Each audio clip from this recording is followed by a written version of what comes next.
Okay.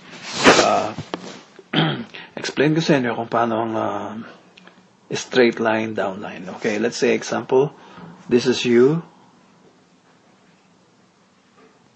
So, meron tayong i-create na red team. And then, meron din tayong blue team sa right. Okay?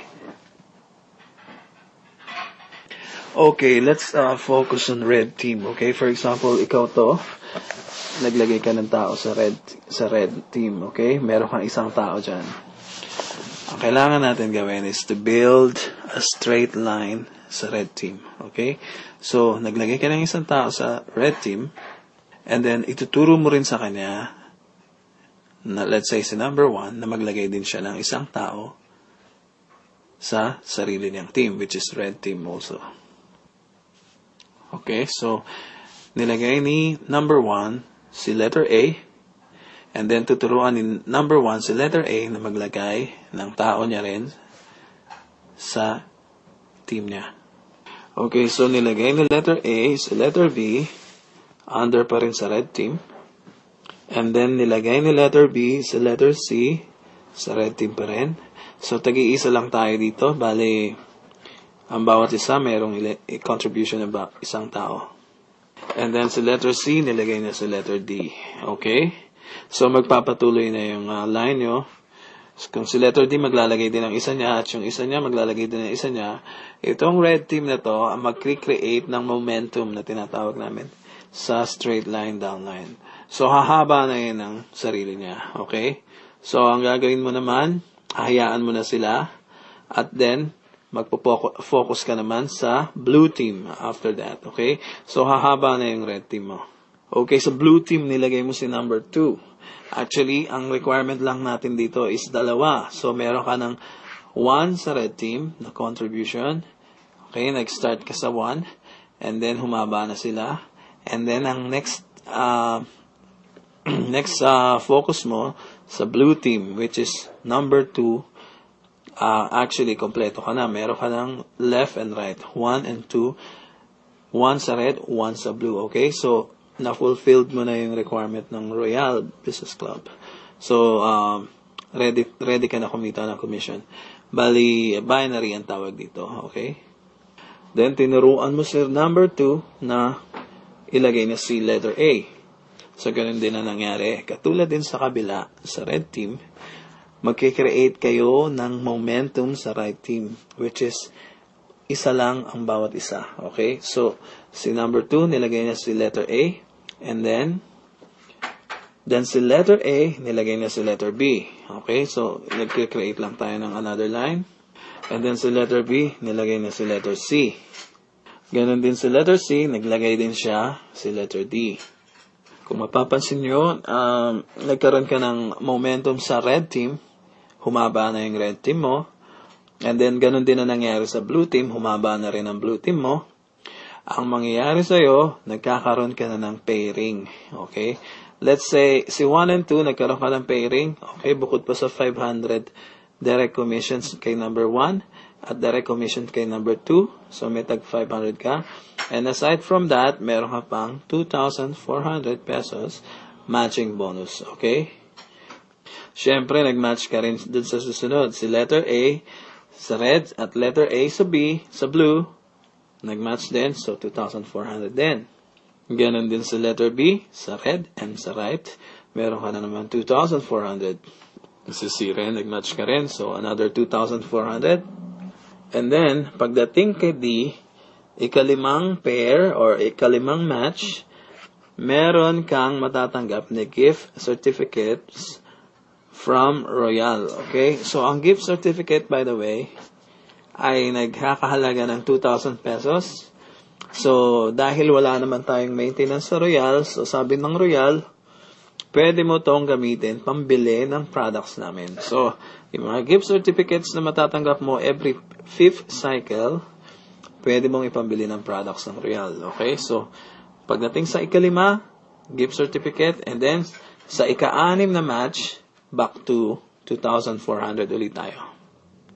So, tingnan naman natin ang nangyari kay number 2. Kung papansinin mo, si number 2, kailangan niya rin mag-create ng red team dahil kung mapapansin mo, meron na siyang blue team na na-create natin. Actually, common na line natin to. So, kung yung blue team ko, naging blue team din ng number 2, right? So, si number 2, nakakreate na pala siya ng sarili niyang team, which is blue team, okay? So, anong kailangan ni number 2 para kumita siya? Kailangan niya rin mag-create ng red team niya, okay? So, magi-start pa lang si blue, si number 2, meron na kagad siyang na-create na blue team na pinagtulungan natin. Kasi dahil nag-contribute tayo ng tag-iisa dito sa line na to ng blue, so si number 2, nag-benefit sa lahat ng effort ng mga sumali sa ilalim. Okay? So, time for number 2 to create his own red team. Okay? So, number 2 will start earning commission. Okay, ganun din ang gagawin ni number 2. Naglagay siya ng sarili niyang red team, okay? So, nag-start siya kay letter A. Ang obligation niya kay letter A, tulungan niya sa letter A na magkaroon din ng another one na susunod sa kanya. So, kung ano nangyari sa akin, let's say, ako yung nasa taas, ganun din ang gagawin ni number 2. Okay? So, magkikreate si number 2 ng line niya, which is the red team. Sa letter A, nagkaroon ng tao na letter B. Okay? So, ganun din ang gagawin ni letter B. Maghanap din siya ng tao na susunod sa kanya. Then, nalagay ni letter B sa letter C. And so on. Okay? And then, nalagay din naman ni letter C sa letter D. Tingnan natin kung ano nangyari kay number 2. Okay? So, kung mapapansin nyo, nag-start na rin si number 2 ng pairing. That means meron na siyang 2,400 na commission dahil nag-match yung letter A niya sa blue tsaka letter A niya sa red.